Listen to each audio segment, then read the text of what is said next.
Fala, pessoal, todos bem? Agora nós vamos corrigir 6 questões de direito do trabalho que foram cobradas no 36º exame e que servirão de base aí para o estudo de quem vai fazer os próximos exames. Se você gostar do conteúdo, você pode ajudar o canal deixando seu like, se inscrevendo no canal e ativando o sininho para não deixar de receber o aviso das próximas correções que eu vou subir no canal. Sem mais demora, vamos lá, olha só. Artigo 70. Questão 70, prova tipo 1 branca. Sua cliente é uma empresa do setor calçadista, com sede em Sapiranga, no Rio Grande do Sul, e lhe procurou indagando acerca da possibilidade de transferir alguns empregados para outras localidades. Diante disso, considerando o texto da CLT em vigor e o entendimento jurisprudencial do Tribunal Superior do Trabalho, assinale a afirmativa correta. Questão interessante, né, pessoal? Que possui como fundamento o artigo 469 da CLT. Vamos ler, olha só. Ao empregador é vedado transferir o empregado sem a sua anuência para a localidade diversa da que resultar do contrato, não se considerando transferência a que não acarretar necessariamente a mudança do seu domicílio. Então, olha só, a regra é que é vedada a transferência do empregado sem a sua anuência. Tá? Essa é a regra. Entretanto, não se considera transferência a que não acarretar necessariamente a mudança de seu domicílio. Ok? O parágrafo 1º diz o seguinte ainda, ó, não estão compreendidos na proibição deste artigo, portanto, o parágrafo 1º abre exceções. E aí, exceções você tem que saber, tá? Os empregados que exercem cargo de confiança e aqueles cujos contratos tenham como condição implícita ou explícita a transferência, quando esta decorra de real necessidade de serviço. Então, há duas exceções, né? Cargos em confiança e aqueles contratos que tenham como condição implícita ou explícita a transferência, observada a real necessidade de serviço. Nesse sentido, né, em virtude de conflitos surgidos aí em razão de transferências, olha só, nós temos a súmula 43 do TST, que diz o seguinte, ó, presume-se abusiva a transferência de que trata o parágrafo 1º do artigo 469, que nós acabamos de ler, né, da CLT, sem comprovação da real necessidade do serviço, ok? Então, já houve conflitos e foram resolvidos de acordo com a súmula 43. Tá? O parágrafo 2º do artigo 469 diz o seguinte, é lícita a transferência quando ocorrer extinção do estabelecimento em que trabalhar o empregado. Tá? O parágrafo 3º diz o seguinte, ó, em caso de necessidade de serviço, o empregador poderá transferir o empregado para a localidade diversa da que resultar o contrato, não obstante as restrições do artigo anterior. Mas, nesse caso, ficará obrigado a um pagamento suplementar nunca inferior a 25% dos salários que o empregado percebia naquela localidade enquanto durar essa situação. E aí, em virtude do parágrafo 3º, surgiu a orientação jurisprudencial número 113 do TST. Olha só, o fato de o empregado exercer cargo de confiança ou a existência de previsão de transferência no contrato de trabalho não exclui o direito ao adicional. Que adicional? Lá, nunca inferior a 25%, o pagamento suplementar do artigo 469, parágrafo 3º. Tá? Ó, o pressuposto legal apto a legitimar a percepção do mencionado adicional é a transferência provisória. Tá? Então, em caso de transferência provisória, há esse pagamento aí complementar. Tá? O artigo 470, por fim, diz o seguinte, as despesas resultantes da transferência correrão por conta do empregador. Lógico, não é do empregado, tá bom? Com base nessas informações, nós vamos para as assertivas. Olha só, letra A. O empregado com um contrato de trabalho no qual consta cláusula expressa de transferência decorrente de comprovada real necessidade de serviço, obrigatoriamente deve aquiescer com a transferência. Pessoal, obrigatoriamente não. Porque nesse caso, no qual a cláusula expressa de transferência, ou seja, existe cláusula expressa de transferência, é uma das exceções previstas no artigo 469, parágrafo 1º, na qual não há necessidade de o empregado aquecer. Então, quando ele coloca aqui, ó, obrigatoriamente, ele deixa a assertiva A incorreta, tá ok?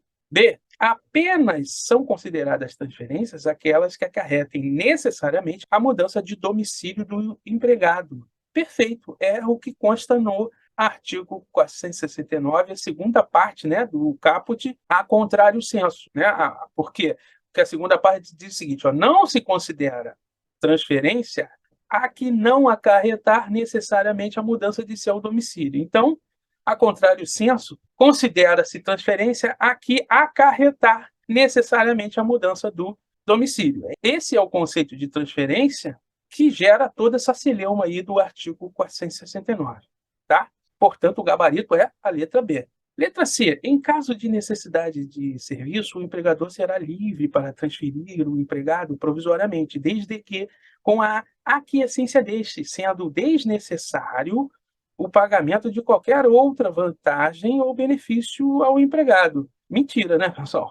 Em caso de transferência provisória, nós temos aí a OJ número 113, nós temos o 469, parágrafo 3º, como embasamento legal para o pagamento, sim, de vantagem suplementar, ok? Portanto, quando ele coloca desnecessário, ele deixa a assertiva C incorreta. D, havendo transferência provisória com o pagamento do respectivo adicional, as despesas resultantes da transferência serão do empregado. Não, serão do empregador. Artigo 470 da CLT. Quando ele coloca serão do empregado, deixou a assertiva D incorreta, tá? Gabarito a letra B. Vamos para a próxima. Olha lá, pessoal, questão 71, prova tipo 1 branca. Gael foi contratado pela sociedade empresária Aldeia da Pipoca Limitada em fevereiro de 2022 como cozinheiro. No contrato de trabalho de Gael, há uma cláusula prevendo que a jornada de trabalho será de 8 horas diárias de segunda a sexta-feira, com intervalo de 1 hora e de 4 horas aos sábados, sem intervalo.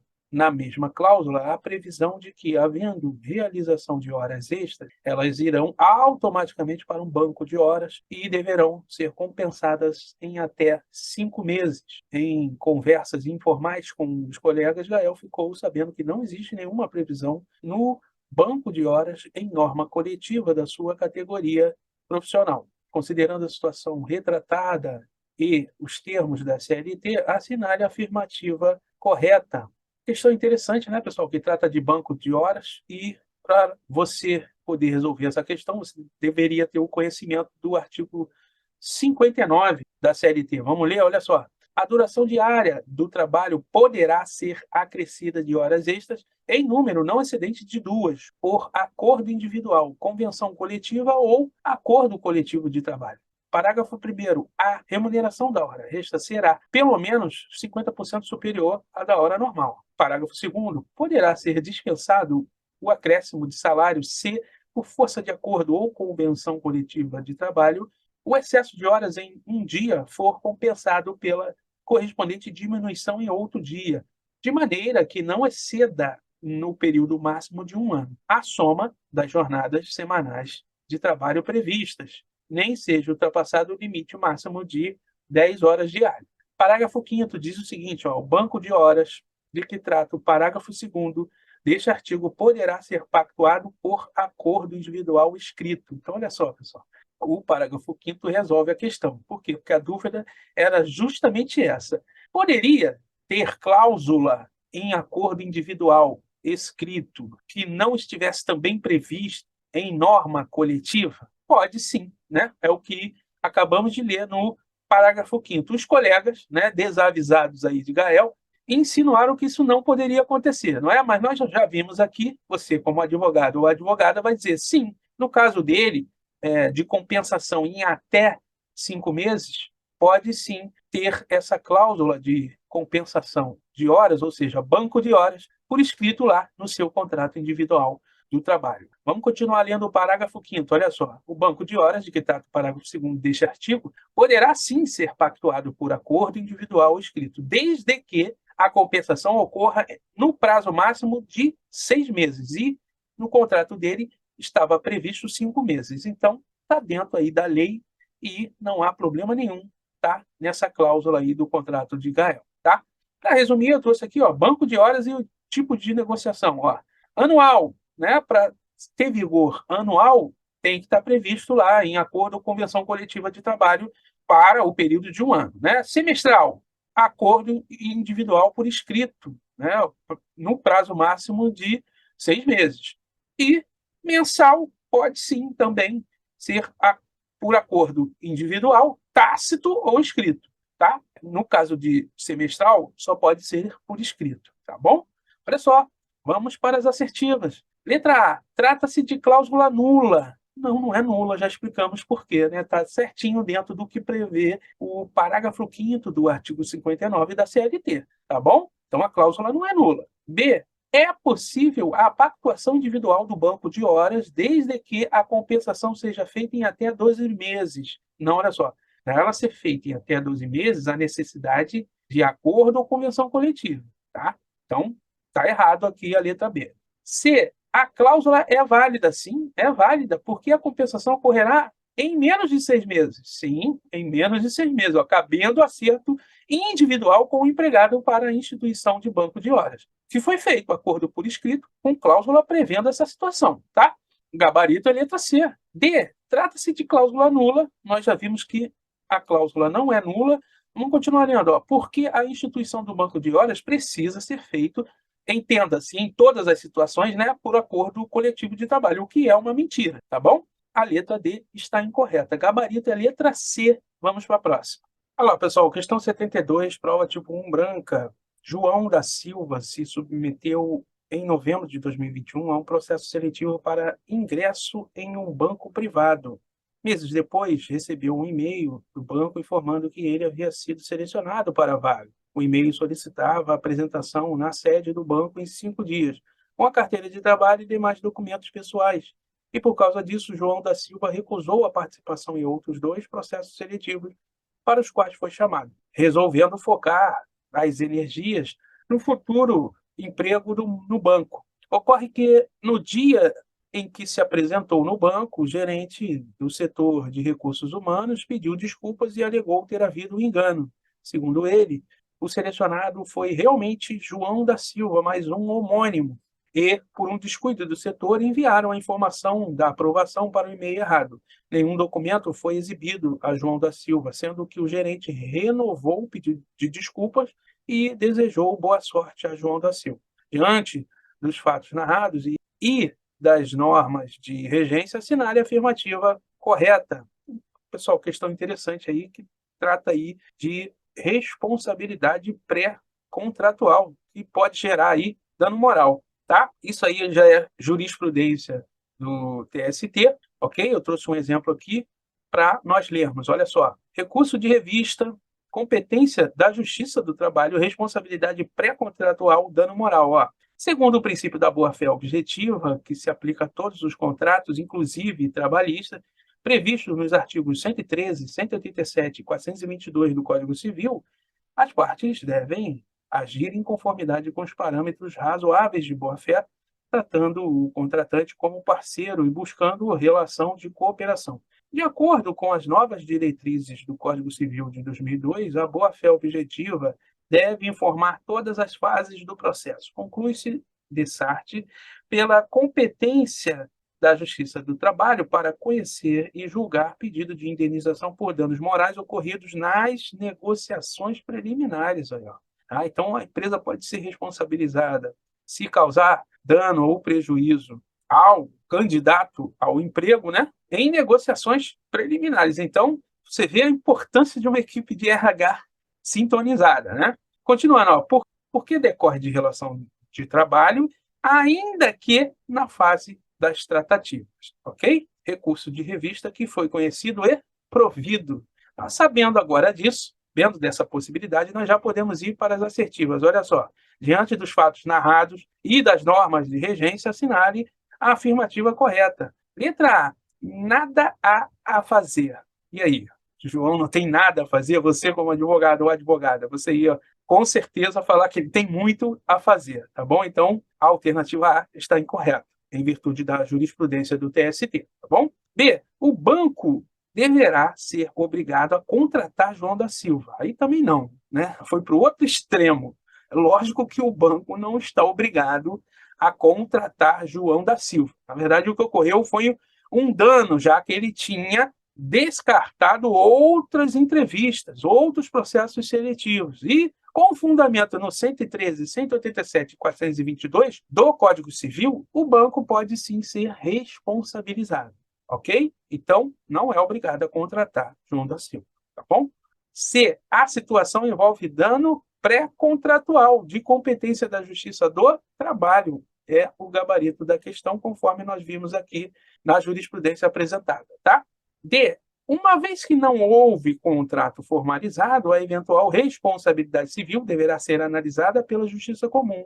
Não, não é a Justiça Comum, e sim Justiça do Trabalho, tendo em vista o dano decorrer da relação de trabalho, ainda que em negociações preliminares, conforme usando aí a nomenclatura da jurisprudência apresentada. Gabarito é letra C. Vamos para a próxima.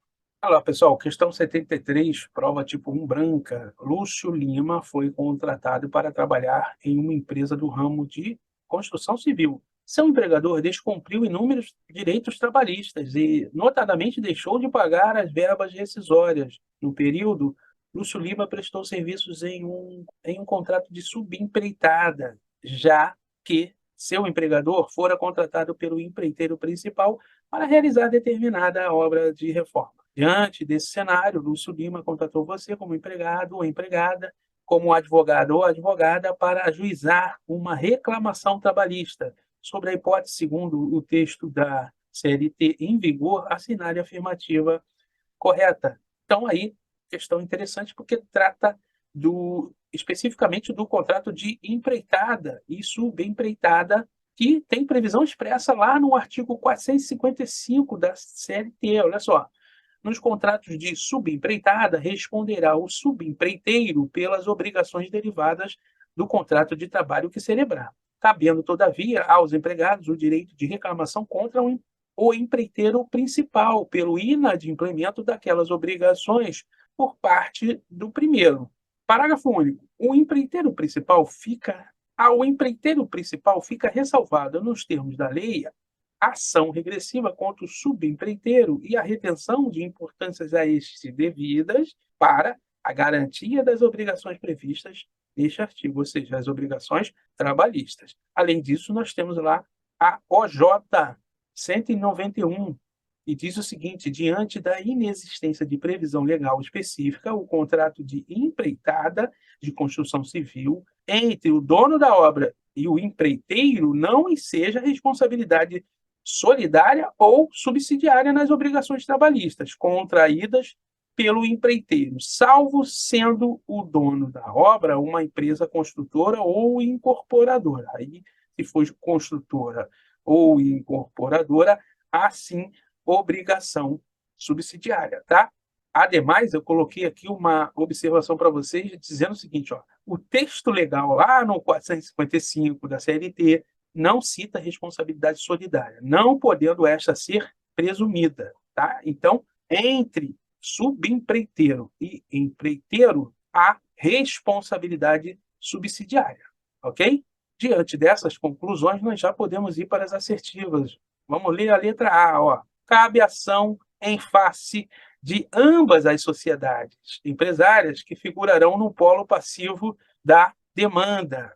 Sim, né? Cabe sim, já que a subempreiteira descumpriu inúmeros direitos trabalhistas. E Lúcio Lima pode sim ajuizar ação contra ambas, ok? B. Trata-se de grupo econômico, o que induz obrigatoriamente a responsabilidade solidária? Não, né? Não se trata de grupo econômico e não induz obrigatoriamente a responsabilidade solidária, conforme nós já vimos lá no 455 e na observação colocada na explicação, ok? C. Cabe apenas ação em face do efetivo empregador, já que não se trata de terceirização de mão de obra. Perceba que não se está aqui a discutir terceirização de mão de obra, e sim contrato de empreitada, na figura do empreiteiro principal e subempreitada, ok? Não se discute aqui a terceirização de mão de obra, que não influi nessa relação trabalhista, né, entre o empregado e a subempreiteira e o empreiteiro principal, tá ok? D, a subempreitada é atividade ilícita. Não, não é atividade ilícita, tá ok? Essa é uma pegadinha que, depois da reforma trabalhista, está muito em voga, ok? Então, não é atividade ilícita. Existe até previsão legal, artigo 455 da CLT. Gabarito é letra A. Vamos para a próxima. Olha lá, pessoal, questão 74, prova tipo 1 branca. A sociedade empresária Mangiare Bene, do ramo de serviços de alimentação, tem um plano de expansão em que pretende assumir as atividades de outros restaurantes, passando a deter a maioria do capital social destes. Preocupada com os contratos de trabalho dos futuros empregados, ela consulta você na condição de advogado ou advogada. Em relação à consulta feita, considerando a CLT em vigor, assinale a afirmativa correta. Pessoal, o gabarito é a letra A, porque o examinador juntou na letra A, parafraseando os artigos 448 e 448-A da CLT. Vamos ler, olha só. A mudança na propriedade ou na estrutura jurídica da empresa não afetará os contratos de trabalho dos respectivos empregados. Caracterizada a sucessão empresarial ou de empregadores previstas no artigo 10 e 448 desta consolidação, as obrigações trabalhistas, inclusive as contraídas à época em que os empregados trabalhavam para a empresa sucedida, são de responsabilidade do sucessor. Parágrafo único. Ó, a empresa sucedida responderá solidariamente com a sucessora quando ficar comprovada fraude na transferência. Tá? Então, a regra é que a mudança de propriedade ou na estrutura jurídica da empresa não afete os contratos de trabalho, ok? Com os respectivos empregados, tá? Não há que se falar em inovação. Os examinadores adoram colocar na alternativa, não, olha só, quando houver sucessão trabalhista, haverá inovação. Não, não haverá inovação por falta de previsão legal, tá? Em nenhum momento na CLT, quando se fala em sucessão trabalhista, se legisla obrigando ou implicando inovação, ok?